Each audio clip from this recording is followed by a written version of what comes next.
The loss of one of the sacred rings racked our hearts with grief. Putting aside our sorrow, we renewed our faith in the prophecy that other rings would be found, and see how our faith has been rewarded. Halo! In Halo 2, we've got a much bigger story to tell, and this story takes place in a lot of different places. We're going to send the player on this galactic romp from the ruins of Halo to the Prophet's homeworld, High Charity, to these amazing Forerunner facilities in the atmospheres of planets. The player is going to transition from mission to mission, from one unexpected place to the next. There is no doubt the storm will strike the facility. We start out with a sheet of paper and just try to generate ideas. What are the cool things that could happen on this mission? We'll bang our heads against the whiteboard and we'll call each other assholes, and that's crazy, and we can't do that, before we cobble together some unified plan which is going to work for the entire level. There's all this sort of high-level stuff. When you get into building it, you gotta have good encounters.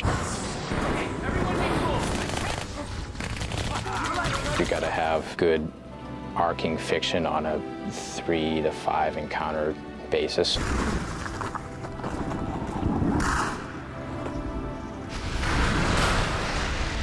At some point, you'll get a surprise twist that sends you off in a different direction, and then it's got a really cool finale.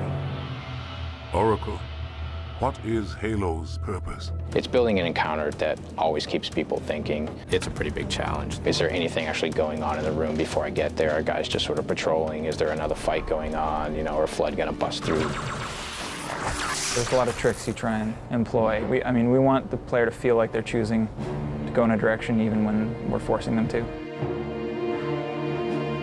We guide the player with texture, with lighting, with AI, with sound.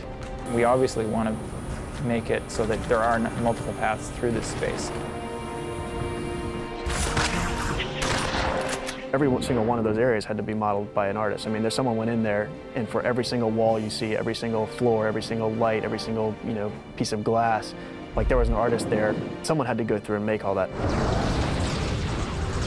What I like most about Halo is that we don't build encounters and our AI doesn't act in a way that is very predictable. So AI stands for artificial intelligence. Artificial intelligence is simply the discipline that tries to simulate intelligent processes. What we're literally doing is taking these characters and we're writing a piece of software that acts as their brain. It really is all about, when this happens, do this. When this other thing happens, do this.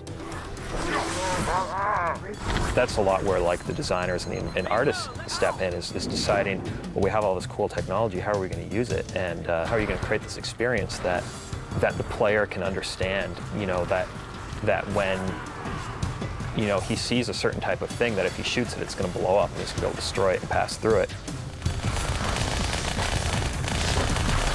Most of the Halo world is not destructible. You have to walk a fine line in deciding what things are going to be destructible and what's going to match the player's expectations for what's destroyable. When someone says, hey, the whole world is destructible, that's great. We've done our job. We've made them believe that. So that kind of thing really excites me, is being able to create a real environment and not take shortcuts and not fake things, and actually just get in there and really try to make it a real place and a real exciting place for people to go.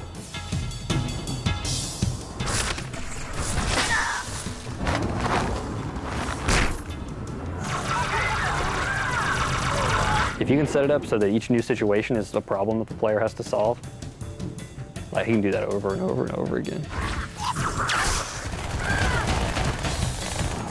All the events that we're trying to create, we just want people to feel like they're the only ones in the context of this game that could do what they're doing.